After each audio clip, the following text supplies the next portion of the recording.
Bem-vindos ao Barómetro de Sentimento Político nas redes sociais, com Ângela Rijo, José Moreno e Gustavo Cardoso. Nesta semana de sentimentos nas redes sociais, António Costa roubou o protagonismo a Rui Rio. Mas se Rui Rio na semana anterior teve cerca de 93% da atenção dos portugueses no Twitter e no Facebook em termos de sentimentos favoráveis, já António Costa ficou esta semana por valores ligeiramente mais baixos. Aquela que é a grande surpresa da semana é Marcelo Rebelo de Sousa ter tão poucos sentimentos positivos que o coloca num mínimo, não totalmente histórico, porque já houve outras semanas em que houve valores muito baixos, mas onde efetivamente o valor é muito diferente dos outros dois protagonistas. E José Moreno, porquê que Marcelo Rebelo de Sousa teve um comportamento tão diferente das últimas semanas, nesta última semana? O Marcelo Rebelo de Sousa tem tido um comportamento neste parómetro bastante errático. Então, em algumas semanas está muito alto, outras semanas tem resultados bem piores. Esta semana em particular houve dois temas que foram prejudiciais. Foi a questão da Alameda, a questão de ter implicitamente autorizado a manifestação de 1º de Maio na Alameda, e por outro lado notícias também vindas a público que um irmão seu estaria envolvido em contratos não muito regulares com o Estado. Estas notícias apareceram. Ou seja, independentemente da notícia sobre o irmão de Marcelo Rebelo de Sousa ser verdadeira ou ser falsa, o que é um facto é que nas redes sociais ele teve menos sentimentos positivos devido a esta situação, certo? Teve mais negativos devido a esta situação, ou seja, teve mais gente a criticá-lo por causa disto e chamar a atenção para isto. Depois houve um outro tema também no Marcelo que foi muito importante, que foi os telefonemas. Na mesma semana ele teve dois telefonemas importantes, um telefonema de Donald Trump e um telefonema de Xi Jinping. E a verdade é que ambos tiveram influência, mas sobretudo neutra. Nenhum dos dois deu-lhe força positiva, sobretudo volumaram-lhe os neutros, como nós podemos ver ali, são 78%. Ou seja, é muita partilha nas redes sociais de notícias e muito pouca opinião positiva ou negativa sobre Marcelo Rebelo de Sousa. Ou se há, é mais negativa. Exatamente, é isso mesmo. E temos também teorias da conspiração, um pouco de humor, não? Porque Marcelo Rebelo de Sousa pagou à China para criar o vírus Covid-19 para parar o futebol e continuarmos a ser campeões europeus. Aliás, com o Marcelo é muito frequente aparecerem os tweets a brincar com. A coisa que mais se faz nas redes sociais com o Marcelo é brincar com ele.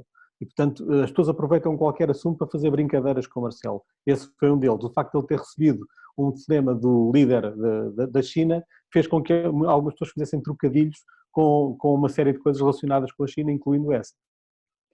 E temos também um regresso ao passado sobre Marcelo Rebelo de Sousa, não?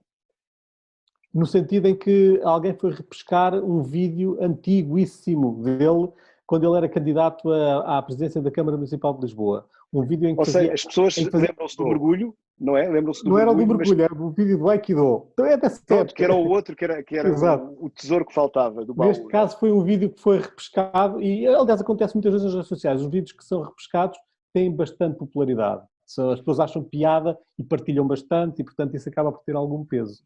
Neste caso também, mais uma vez... Mas os sorrisos não chegaram... Neste caso era neutro, portanto, mais uma vez não teve sentimento positivo nem negativo. Ou seja, os sorrisos efetivamente não deram para transformar-se em sentimentos positivos. Não, porque não havia nesses tweets nada que os assumisse como negativos ou como positivos.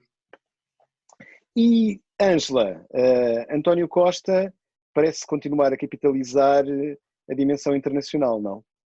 Sim, e esta semana foi ainda mais evidente porque depois da conversa dele com o primeiro-ministro indiano, houve muita gente na Índia a fazer referência a essa conversa que eles tiveram e, portanto, em parte, este resultado também se deve a isso.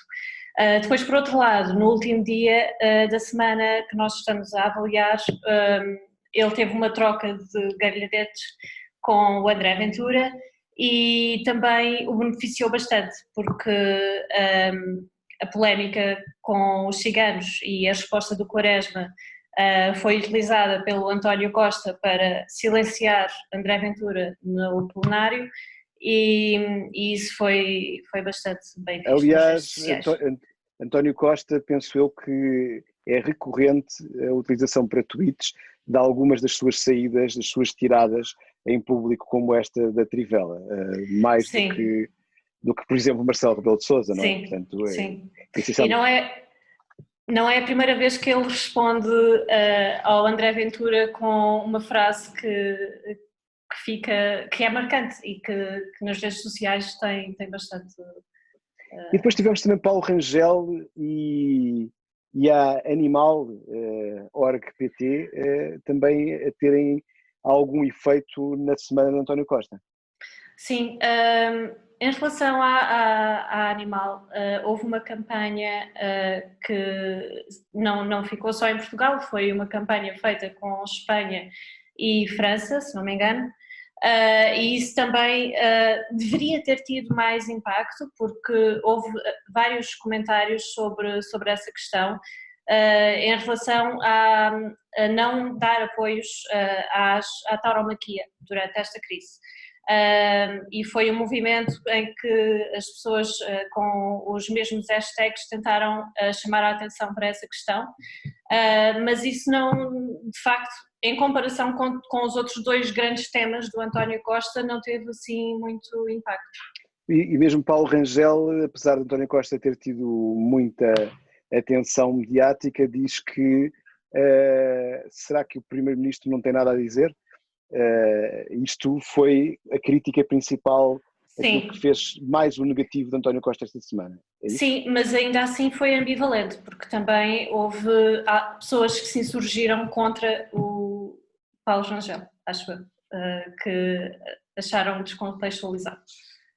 E José Carlos Moreno, temos agora, para terminar, Rui Rio, que era o líder na semana passada, mas foi ultrapassado pela esquerda nesta semana pelo António Costa, é isso? Sim, a semana passada o Rui Rio teve um resultado estratosférico quase, em termos do nosso barómetro, um dos maiores de sempre, desde que o barómetro existe.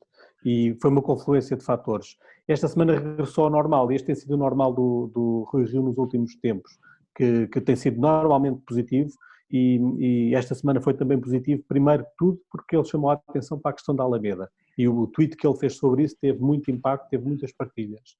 E depois, porque continuou a receber muitos elogios de Espanha. Ou seja, os nossos políticos estão em maré alta, em modo de cima, em termos internacionais, em particular na Ibéria. É muito curioso porque parece que os espanhóis invejam os nossos políticos. Sim. É coisa que os portugueses devem achar difícil de entender, mas de qualquer maneira é isso que acontece. Basicamente, o Rui Rio tem vindo a ser elogiado desde Espanha, sobretudo pela sua postura de colaboração política com o governo, portanto de não oposição feroz, mas nesta semana em particular foi um vídeo que foi colocado a circular pelo Huffington Post espanhol, em que ele critica os bancos portugueses e diz que os bancos portugueses, um vídeo de um discurso na Assembleia da República, que os bancos portugueses devem devolver aos portugueses nesta altura o que receberam deles ao longo dos últimos anos. Ou seja, se isto fosse votação pelo Twitter, aquilo que podíamos dizer de alguma maneira é que os eleitores de esquerda espanhóis votariam em Rui Rio para Primeiro-Ministro. Provavelmente esta semana, se calhar há 2 semanas atrás teriam votado Costa, por exemplo. Depende. Okay. E já houve semanas em que mesmo o próprio Marcelo teve muitos ecos em Espanha. E, portanto, do ponto de vista positivo, Espanha tem tido bastante influência para os 3 políticos. Ora para um, ora para o outro. Esta semana foi Rui Rio. E algumas críticas ou neutro, não sei qual é a vossa opinião, para aquilo que é a performance política do Rui Rio a partir daquilo que é o seu eleitorado típico em termos do PSD. É isso que nós temos aqui nestes tweets ou é outra coisa? Nós achamos que a perspectiva que existe sobre o Rui Rio de dentro, nacional, e de dentro do PS é muito diferente daquela que existe externa, nomeadamente de Espanha. Dentro do PSD, o Rui Rio continua a dividir opiniões, e cada vez surgem mais críticas internas que sentem falta de uma oposição que é o mais tradicional em Portugal, mais agressiva e mais vincada. O Rui Rio é um pouco ousado em tentar manter continua a ser assim, estamos a viver tempos diferentes, sim, portanto, talvez em termos do de tempos de confinamento e desconfinamento e Covid não seja má estratégia aquela que está a seguir, pelo menos é diferente daquela que está a acontecer em Espanha. Sim. E temos também aqui, como último contributo, uma análise meio de humor ou ironia sobre Rui Rio. E temos também críticas por causa do jornalismo. Sim. Força. Rui Rio no último dia também da nossa análise, penso que não foi no último dia, teve um tweet sobre os apoios aos mídia, dizendo que o negócio dos mídia não era diferente do negócio de uma padaria, de uma lavandaria. Isso obviamente também suscitou algumas críticas, não suficientes para inverter o seu resultado. O último slide e a última foto que temos aí é uma foto curiosa que exatamente dá aquela dupla dimensão que muita gente aponta ao Rui Rio. Agressivo no Twitter, mas depois muito dócil e manso no Parlamento. Os tempos de comunicação em rede provavelmente são assim. Pode-se ter vários posicionamentos diferentes, ou como talvez nós pudéssemos introduzir aqui o Goffman e a perfumatividade entre diferentes espaços. O Twitter é um e o Parlamento é outro. Obrigado, Ângela, obrigado, José Moreno, e obrigado também, José Nuno Pereira, por nos permitir fazer esta edição. E até para a semana, onde voltaremos a ver quem ganha a semana. Costa, Rio ou Marcelo. Podem fazer apostas também, embora não tenhamos nada para oferecer. Até para a semana. Esperamos que tenham gostado deste episódio e voltaremos em breve.